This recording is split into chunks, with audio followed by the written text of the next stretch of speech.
Joining us now from Miami, Ruben Navarrette, Syndicated columnist, host of the daily podcast Navarrette Nation. I may apply for asylum to the Navarrette Nation, Ruben. He wrote a column called Warning to Trump. Caravan focus could backfire and cost Republicans in the midterms.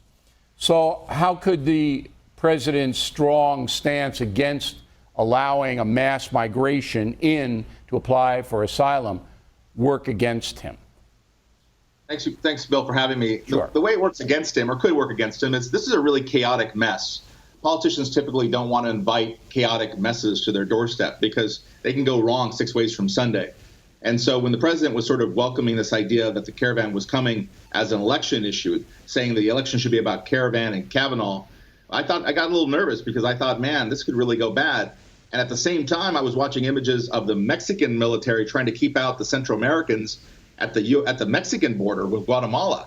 And the caravan had just busted through. A guy got shot by a rubber bullet, killed on the site, tear gassing of women holding babies. And I thought, does the president really want to repeat this on the U.S.-Mexico border? He's crazy. He better be careful what he's asking for.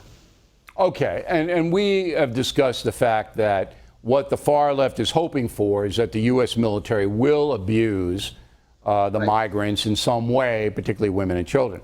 But the Mexican thing on the Guatemala border was a ruse, Ruben. All they had to do was put a barrier across the bridge, which is a narrow bridge, between Guatemala and Mexico, and then nobody could have gotten through it.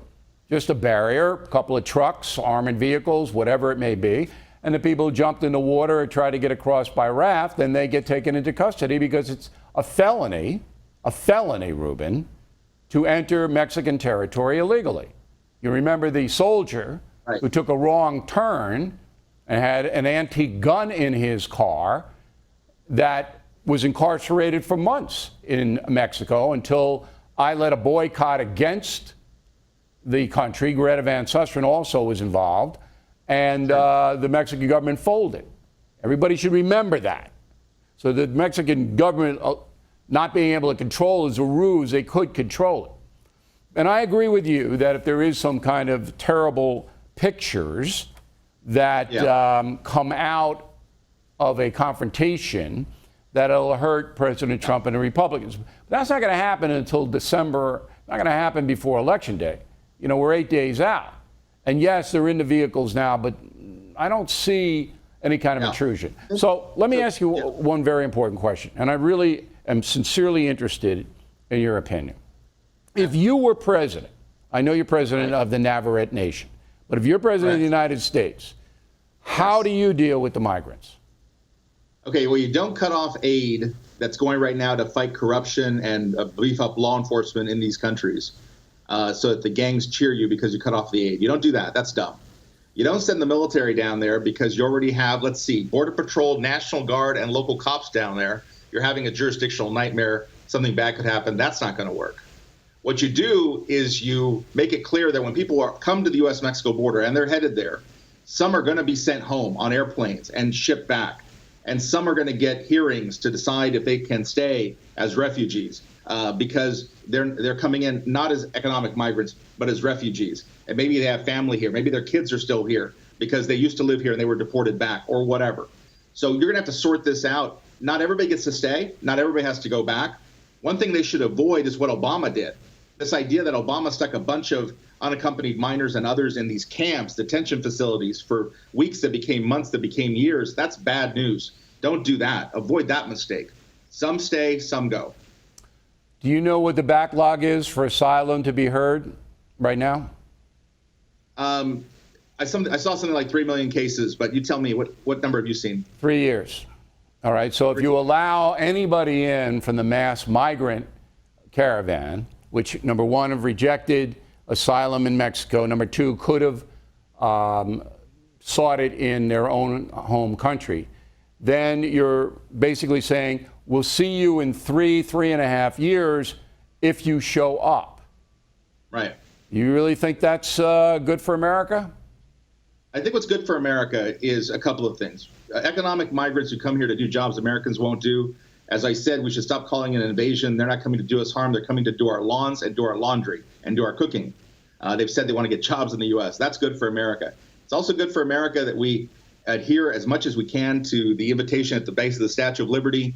If you have people fleeing, I'm talking to you from Miami, Bill, from Miami. It's a little difficult for me to get my head around the idea that Cuban Americans who fled communist Cuba would somehow feel differently about people fleeing from Central America. That doesn't work for me. Well, how many would you take a year? We take more than 1 million foreign nationals a year now. How many would Ruben Navarrette take? Right. So I've said before, 1 million people in a country of 315 million people, not a lot, less than 1% of our total U.S. population. So I'm not freaked out by the million number. Well, how many would you take?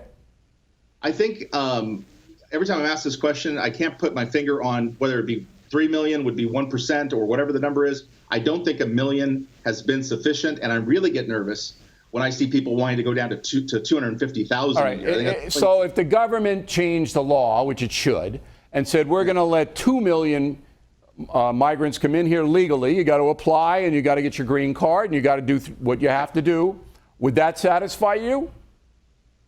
I think it would be good for the country to let people who come in from India. All right, so I'm going to take that as a yes.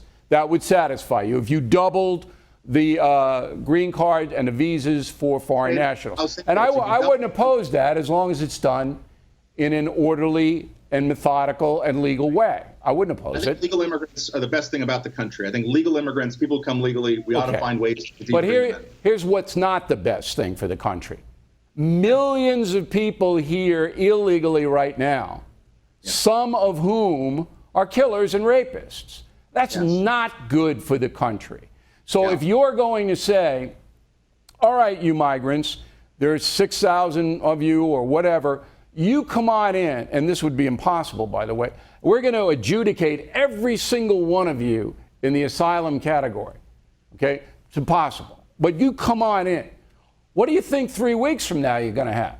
You're going to have another 10,000 or 100,000. Yeah. Okay, you know that. Once word is out that you can get in, here millions of people are going to come for asylum. Ruben Navarrette okay with that? I think this. There are people who are interviewed on this trail who are coming on this caravan who say they have kids up here. They're reuniting their family. They don't need a welfare magnet. They're coming because the family is bringing them up. Well, then do it legally. If you have people in the country, you are placed at the head of the line. You know that, on the legal immigration front. But it's not your right as a Honduran citizen to say, hey, I got a cousin that lives near Ruben Navarrette, and I'm going to go in and I don't really care what the law is. Look, Ruben, the bottom line on this is I believe the immigration laws have to be changed. The asylum law has to be changed. The babies that are born here and automatically are citizens have to be changed. The border structure has to be changed. I believe that we should have common sense immigration. But I don't want anarchy, and I disagree with you emphatically. The 5,000 troops at the border will stop this current migration caravan. No. They'll keep coming. I bet you the most expensive dinner in Miami that they will stop it because there's no way they're going to get through to the ports of call. There'll be another wave. I'll take up that dinner bet. There'll be more coming. All right, Ruben, keep up the dialogue, and we always appreciate talking to you. Thank you very much. Take care.